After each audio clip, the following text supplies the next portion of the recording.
Right now, while you're watching this, there is a countdown running in your soil. You just don't know it yet. Every single day you wait past a day is a day you're stealing from your fall harvest. Not next week. Not sometime this month. Today. Because most gardeners believe August is the end of the growing season, the month you let everything wind down and wait for spring.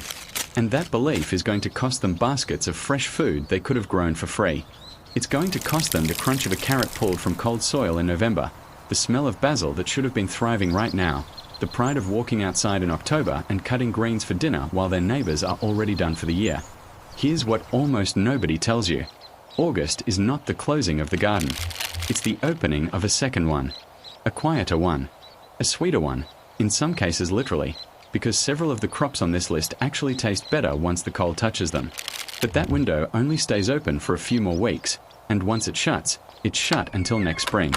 No dwarfs. No fast forward. So if you plant even one day too late, you might watch your crop run out of time before it ever reaches your plate. That's exactly why I put this list together. 15 crops you can still get into the ground this month, with real timing, real numbers, and no fluff, so you walk away from this video knowing precisely what to plant, when to plant it, and how to make sure it actually makes it to harvest before the cold shuts the door. If this is your first time here, welcome to the Plant Gardener's Guide, the channel for gardeners, growers, and curious souls who want the real story behind everything that comes from soil. And if you've been here before, welcome back. You already know we don't do vague advice here. We do the kind you can actually use. Before we go further, tap that subscribe button and hit the bell, because we are building something here for people who actually want their gardens to work, not just look nice in theory. Now stay with me, because crop number 1 is one most people assume is finished for the year, and they are dead wrong. Let's start with crop number 1, and this one trips up more people than anything else on this list. Lettuce. You probably think of lettuce as a spring crop, something you plant in April and forget about by July. But here's the truth nobody tells you. Lettuce actually prefers the cooler weather of fall over the heat of spring. When you plant it in August, it grows into cooler temperatures instead of racing away from rising heat, which means it's far less likely to bolt, that frustrating moment where your lettuce suddenly shoots up a flower stalk and turns bitter overnight.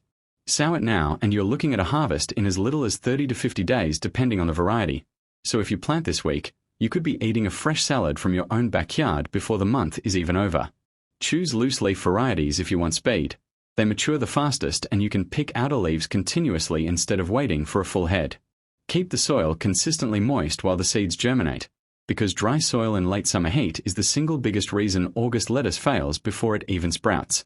Crop number 2 is spinach, and this one deserves respect it rarely gets.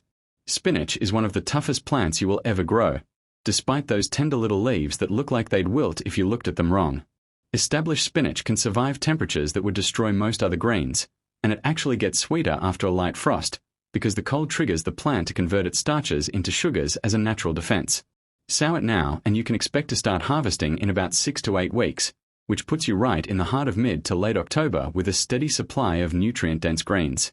If your region still runs hot in early August, sow in the late afternoon and keep the bed lightly shaded for the first week, because spinach seed can struggle to germinate in soil that's too warm.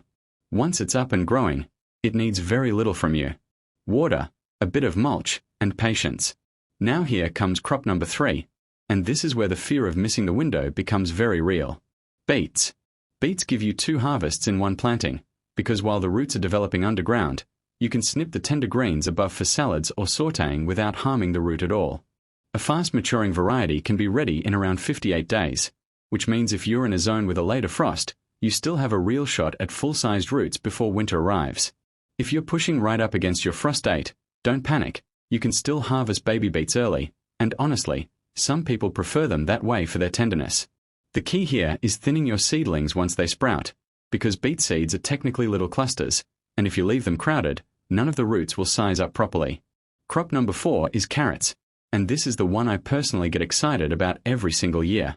There's something almost magical about pulling a carrot out of cold soil in late autumn, when the ground outside feels done for the season but your garden is still quietly producing.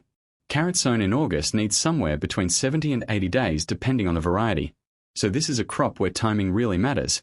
You want to get seeds in the ground as early in the month as you possibly can. Choose shorter, stockier varieties if your soil is heavy or your frost date is early. Since long-tapered types need deep, loose soil and more time to fully form. Keep the top layer of soil consistently damp for the first 2 weeks.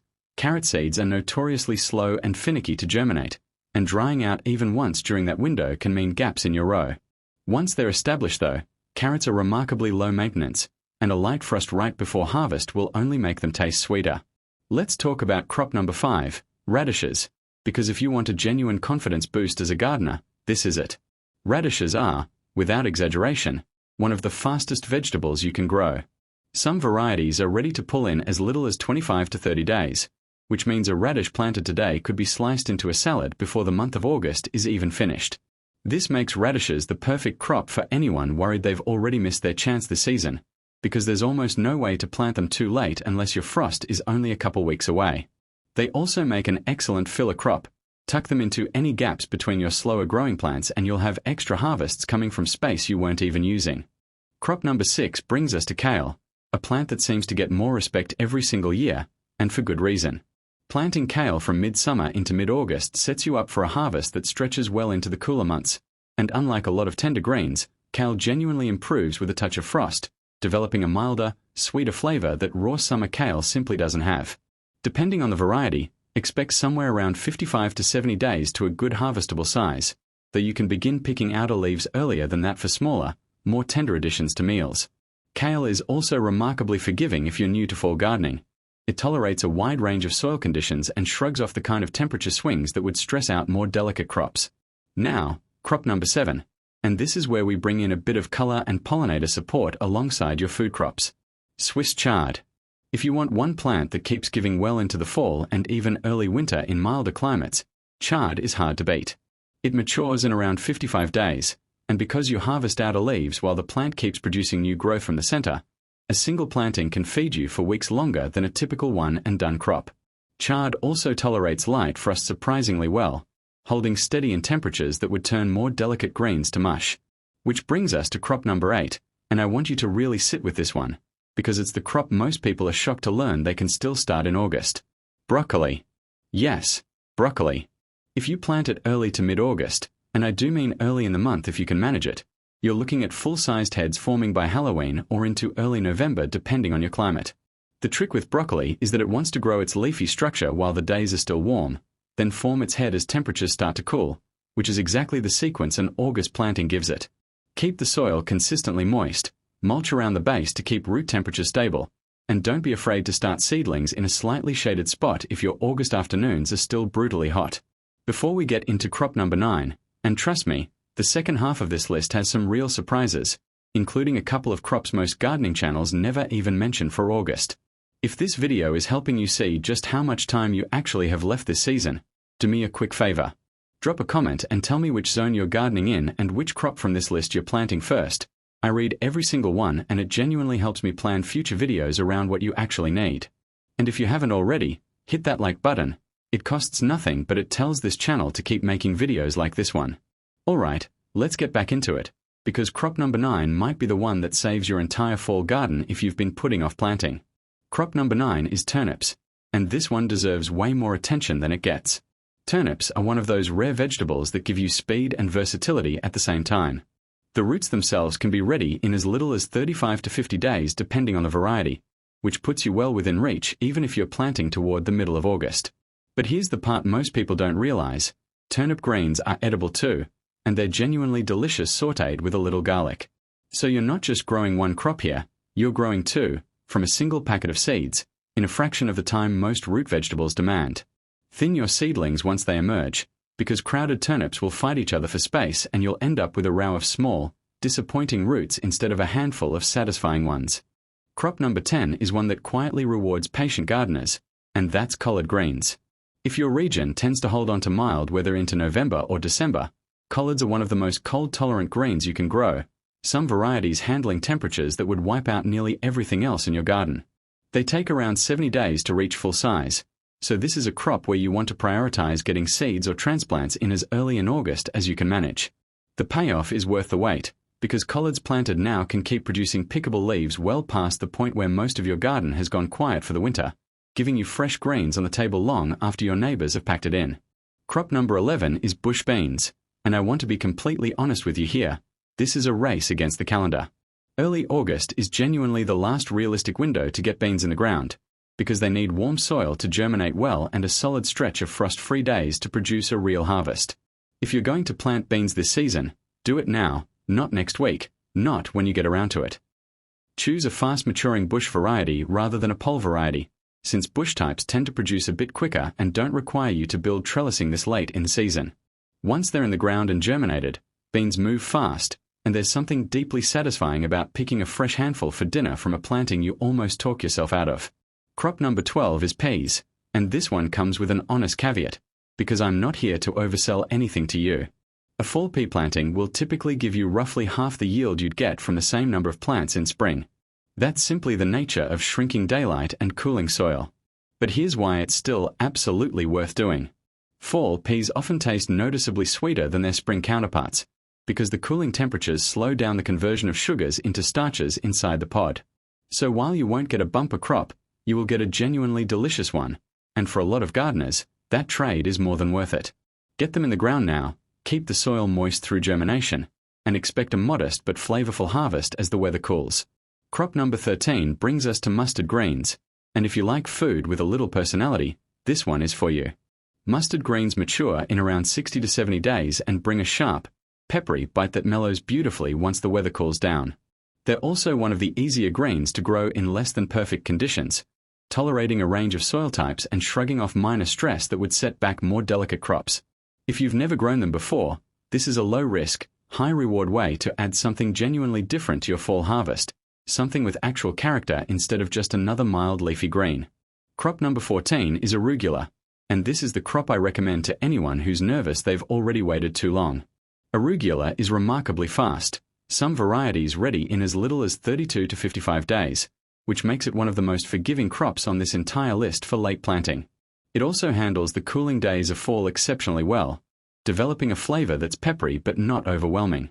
If you only take one thing from this video and you're genuinely unsure you have time for anything else, arugula is your safety net. It's fast, it's reliable, and it rewards even a rushed, last-minute planting with real results. And that brings us to crop number 15, and I saved this one for last because it changes how a lot of people think about their August garden entirely.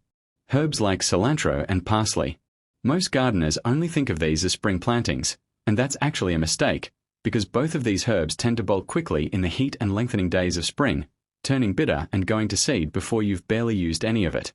Plant them in August instead, and you're working with shortening days and cooling temperatures, which is exactly the environment that keeps them from bolting and gives you weeks of steady, flavorful growth. Cilantro in particular rewards this timing, producing far more usable leaf before it eventually flowers than a spring planting ever could. So there you have it. 15 crops, real timing, real numbers, and a genuine chance to turn what most people write off as the end of the season into one of the most productive stretches of your entire gardening year. The truth is, the biggest threat to your fall harvest was never really the weather. It was hesitation. Every day spent assuming it's too late is a day your soil sits empty when it could be growing something. Radishes could already be sprouting. Spinach could already be establishing its roots for a sweeter, frost-kissed harvest in October. The only thing standing between you and a full fall garden is whether you close this video and actually go do it, or whether you let this be one more video you watched and forgot by tomorrow. I don't want that for you. I want you outside this week, seed packet in hand, actually using what you just learned. If this video helped you see your garden differently, do 3 things for me before you go. Like it, so this reaches more gardeners who are running out of time just like you were 5 minutes ago. Comment and tell me which of these 15 crops you're planting first. I genuinely read through every comment and it shapes what we cover next. And if you're not subscribed yet, now is the moment, because the Plant Gardener's Guide puts out videos exactly like this one, grounded in real advice, real timing, and the actual stories behind everything that grows from soil. Thank you for watching, and I'll see you in the next one.